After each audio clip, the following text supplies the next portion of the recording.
নমস্কার বন্ধুরা, কেমন আছেন আপনারা সবাই? আশা করি সবাই ভালো আছেন।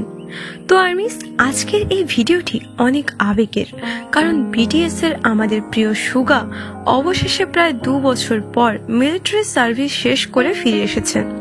আর ফিরে এসেই তিনি আর্মিদের উদ্দেশ্যে একটা আবেগময় চিঠি লিখেছেন, যেটা দেখে অনেকের চোখে জল চলে এসেছে। আজকের এই ভিডিওতে আমরা সেই চিঠির প্রতিটি লাইন তোমাদের জন্য সহজভাবে ব্যাখ্যা করে দেব। সুগা লিখেছেন, সবাইকে হ্যালো, দেখা করে ভালো লাগছে। আমি সুগা। প্রায় 2 বছর কেটে গেছে, তোমরা কেমন আছো? সুগা বলছেন, প্রায় 2 বছর পরে তিনি আবার আর্মিদের সঙ্গে দেখা করছেন। তিনি খুব মিস করেছেন সবাইকে। আজ আমাকে ছেড়ে দেওয়া হয়েছে। মানে এখানে সুগা মিলিটারি সার্ভিসের কথা বলছেন।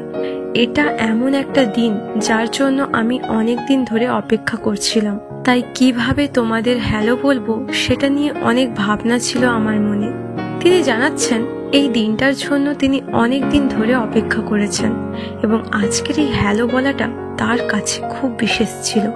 তিনি আরো লিখেন, প্রথমেই আমি ধন্যবাদ জানাতে চাই সবাইকে যারা আমাদের জন্য অপেক্ষা করছিল।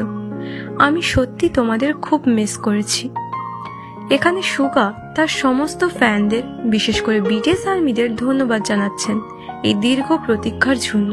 এই 2 বছর আমি নিজেকে নিয়ে ভাবার সময় পেয়েছি। আমি চেয়েছিলাম আমার দীর্ঘদিনের কাজ থেকে এক ধাপ দূরে সরে এসে নিজেকে নিয়ে ভাবতে। এই সময়ে আমি আমার অতীত নিয়ে ভাবতে পারিনি, কারণ আমি সব সময় সামনে এগিয়ে চলছিলাম। কিন্তু এই সময়টা আমাকে নিজের দিকে ফিরে তাকানোর সুযোগ দিয়েছে। এই অংশে তিনি বলছেন, দীর্ঘদিন ধরে কাজ করার পর প্রথমবার তিনি থেমে নিজের সম্পর্কে ভাবার সুযোগ পেয়েছেন। এটা ছিল তার আত্মবিশ্লেষণের সময়। সবচেয়ে আবেগপূর্ণ অংশে তিনি লিখেছেন, প্রিয় আর্মি, ধন্যবাদ তোমাদের ধৈর্যের জন্য। আর আমি সত্যি দুঃখিত যদি আমি তোমাদের হতাশ করে থাকি বা তোমাদের দুশ্চিন্তায় ফেলেছি গত বছর যেটা ঘটেছিল তার জন্য।